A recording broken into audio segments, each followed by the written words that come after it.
Well, without Elon Musk, Hunter Biden would still be, and I can't say this because I don't know the facts, but it seems like he's been involved in some pretty interesting chicanery on behalf of the big guy, whoever that may be. We don't know for sure. So I don't like to say things I'm not sure of. But, I think Elon Musk has very possibly saved America. I think the ship of state has been on a course rivaling the Titanic. And I think what Elon Musk has done is spend a lot of money, like I did in that lawsuit against the guy who lied about me. You spend the money and say, I'm gonna do this because it's so important to my survival and my well-being. And I think Elon Musk loves this country. It's clear that he does. Why would he spend all that money on Twitter, this rat-infested app? Why would he do that unless he could see its value? You have to understand something. Back when they had the power in Twitter, the Democrats were happy to say, well, it's a private site. It's not like it's the town square. They can say whatever they want. Of course, they're not saying it now that Elon Musk owns it. But it was, in fact, the town square. It was, in fact, a forum for free speech. And if you have a town square where only some people are allowed to use it, then you don't really have a free country. We know in this country what it was like when certain citizens weren't allowed to speak, when they had to step off the sidewalk because a person with different skin color was walking down the street.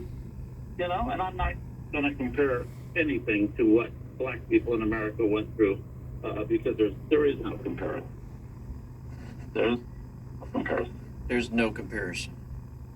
What a reminder from James Woods, the actor, about free speech. And somebody put this out, a flashback Friday, April 27th, 1961. I think we all need to hear it like I did. JFK warns of secret societies and censorship. The very word secrecy is repugnant in a free and open society.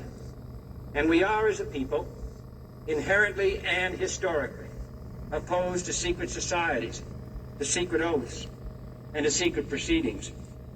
We decided long ago that the dangers of excessive and unwarranted concealment of pertinent facts far outweighed the dangers which are cited to justify it.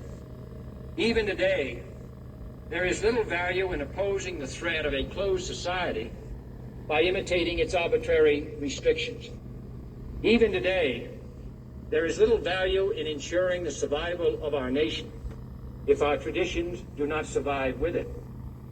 And there is very grave danger that an announced need for increased security will be seized upon by those anxious to expand its meaning to the very limits of official censorship and concealment.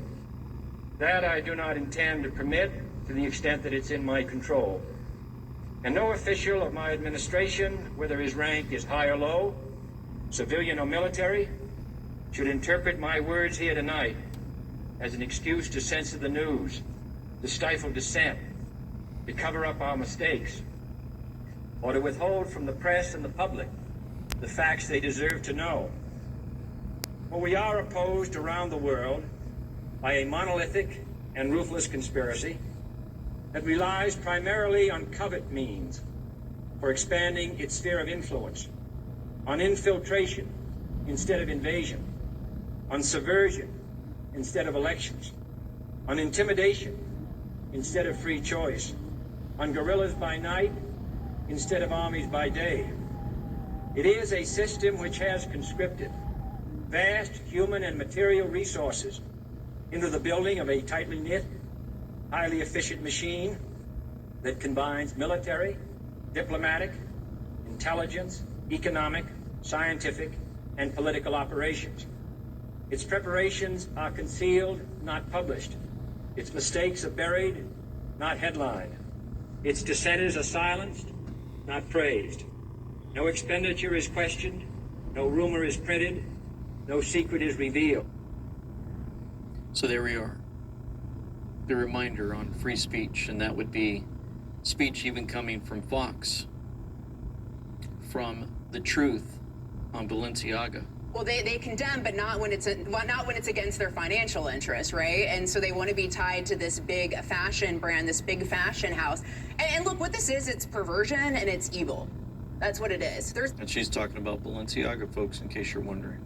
There's absolutely no way. I don't believe for the slightest thing that Balenciaga was not aware. They did not sign off on this, okay? You have two different photo shoots. You have children with bondage teddy bears. You have another case, as you pointed out, with the Supreme Court case on child pornography. And they're going to sit there and try to lie to us and tell us that somehow a portion of it was just oversight. I don't believe that in the slightest. And these people are cowards who won't go out and condemn it. They're all rich enough. They don't need this money. They're cowards. And the problem is this cowardice comes at a time where we have this increasing sexual exploitation of children in America as well. And you look at things like libs of TikTok posting videos of children dancing for money alongside drag queens at some of these events. And what's happening in America is evil. It is wrong. It should be condemned. And these celebrities are absolute cowards. Thank you.